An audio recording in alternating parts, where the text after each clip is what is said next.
Bon, bah la review de SmackDown. Alors, bon, voilà, Vox Catch toujours. Je vais donc lire Vox Catch. Et il y a beaucoup de choses à lire apparemment sur... Oh. D'accord, il y a plusieurs trucs à dire. Ok, alors, donc au programme de WWE SmackDown Live ce mardi, Goldberg vient répondre à la promo de The Undertaker. Arrow, Alexa Bliss s'exporte dans la bande bleue, tandis que le New Day affronte Kevin Owens et Sami Zayn. Donc bataille de vidéo entre Kofi Kingston et Dolph Ziggler, j'ai vu ça, c'était moyen, très moyen, donc je vais pas lire tout ce qui s'est passé, mais c'était très moyen que je compte faire une vidéo courte, car normalement c'est une vidéo que j'aurais dû faire hier, et que je fais aujourd'hui. Que je fais aujourd'hui d'ailleurs. C'est vrai que j'aurais dû la faire hier. Trop de vidéos tue la vidéo. Difficile de croire que tous ces petits clips étaient prêts à être sortis en coulisses. Au cas où pour ce soir. Donc Kevin Owens et Sami Zayn font leur entrée pour la marche contre Kofi Kingston et Xavier Woods, croisant Ziggler et échangent quelques mots avec lui. Kofi Kingston et Xavier Woods ont battu Kevin Owens et Sami Zayn par tomber avec un Trouble in Paradise de Kingston sur Sami Zayn. Ok. Après le match, Dolph Ziggler est revenu attaquer une Day avec un super kick assez prévisible mais logique. Je pense que vous n'avez pas marqué, mais Ziggler domine tout le truc. Depuis que Ziggler est revenu, il défonce à chaque fois Kofi Kingston. Donc moi c'est pour ça que de toute façon il y aura la vidéo pronostic ce soir que je vais faire, parce que ce soir je vais faire 3 vidéos. Il est quelle heure? Il est 21h33. Je vais faire la vidéo review SmackDown, les Killer News de la semaine, il y a du vendredi, enfin je sais pas, voilà, et les pronostics de Super Showdown. Donc ensuite Bayley attend son match, donc Alexa Bliss accueille Bayley pour un moment of bliss, où elle rabaisse un peu la championne, lui rappelant en gros qu'elle a eu le même parcours mais que le titre n'a peut-être pas autant de valeur sur Bayley. Carmella vient surtout rappeler qu'elle fut la première Miss Money in the Bank et qu'elle a été championne.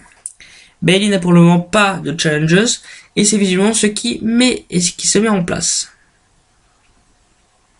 Et ça tombe bien, Charlotte Flair a discuté avec son ami Shane McMahon. Elle, Alexa Bliss et Carmella s'affrontent dans un triple menace pour déterminer la challengeuse de Bayley. Soudain, la peur que Charlotte de Flair devienne encore dangereuse nous envahit. La suite sera extrêmement rassurante. Voilà, bon bah toujours les idées de Shane McMahon, de Vince McMahon, ça grouille d'idées là-dedans toujours. On va mettre du Charlotte Flair. Et pour les garçons, on va mettre du Brock Lesnar. Je pense que c'est tout ce qu'il y a dans la tête de Vince McMahon. Voilà, hein, c'est Charlotte Flair. Elias a battu R-Truth pour devenir champion 24/7 de la WWE dans un Lumberjack match. On n'avait plus entendu le thème de Song d'Elias depuis des lustres, c'est déjà ça.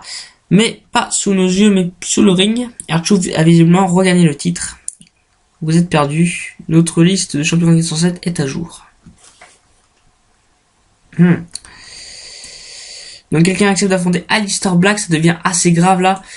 Non seulement il pète un câble, mais en plus ses promos deviennent assez fatigantes, assez amusantes d'ailleurs, parce qu'on se dit la même chose pour Bray Wyatt, qu'il serait temps qu'il passe à l'action. Si ça se trouve, ils vont tous les mettre, ils vont tous les mettre l'un contre l'autre. Ok. Shane McMahon, c'est pas important. Donc Alexa Bliss a perdu. Alexa Bliss a battu Charlotte Flair et Carmella par tomber avec un DDT sur Flair pour devenir challengeuse au titre. Ça c'est super. Moi j'aime bien Alexa Bliss, je suis pour Alexa Bliss. Ça fait plaisir et c'est rassurant que ce ne soit pas nos Charlotte. Mais avec la Wildcard Rule, on n'est pas à l'abri de l'avoir dans les matchs pour le titre d'Euro. En effet. Ça c'est quoi? Ça c'est pas non plus important. Non, c'est pas important. Le build-up inutile, voilà. Goldberg arrive pour répondre à l'Undertaker, faisant le chemin depuis sa loge comme d'habitude avec des agents de sécurité. Si vous avez l'œil, vous aurez remarqué que l'un d'eux faisait aussi le café pour Alexa Bliss plutôt, polyvalent le type. Ah oui, c'est pas bête. L'ancien champion universal, ah oui c'est vrai qu'il était champion universal, oui, qui a attendu 20 ans pour ce match, entend bien se faire venir, entend bien ne pas venir ne pas faire venir le Goldberg, père de famille. Vendredi, mais le Goldberg, botteur de cul. Il lui dit qu'il est le prochain à reposer en paix. Les cloches sonnent, la reine est plongée dans le noir et quand la lumière revient, le Undertaker est là, n'entendait pas un seul mot du Deadman. Il a trop parlé la veille, il faut qu'il se repose, il repart aussitôt comme il est revenu. Le build-up de ce match était aussi téléphoné qu'inintéressant et inutile. Comme pour Anderson contre Triple H, le match en lui-même aurait suffi vu que le seul enjeu c'est de faire plaisir aux fans d'Arabie Saoudite qui ont le droit au fan service le plus pur qui soit. Donc voilà, donc pour l'union de la semaine, je sais pas qu'est-ce que je vais faire. Mais en tout cas c'est fini. J'ai arrêté combien de temps? Voilà, une vidéo de 5 minutes. Ça va, la review de SmackDown 5 minutes, bon ça va quand même.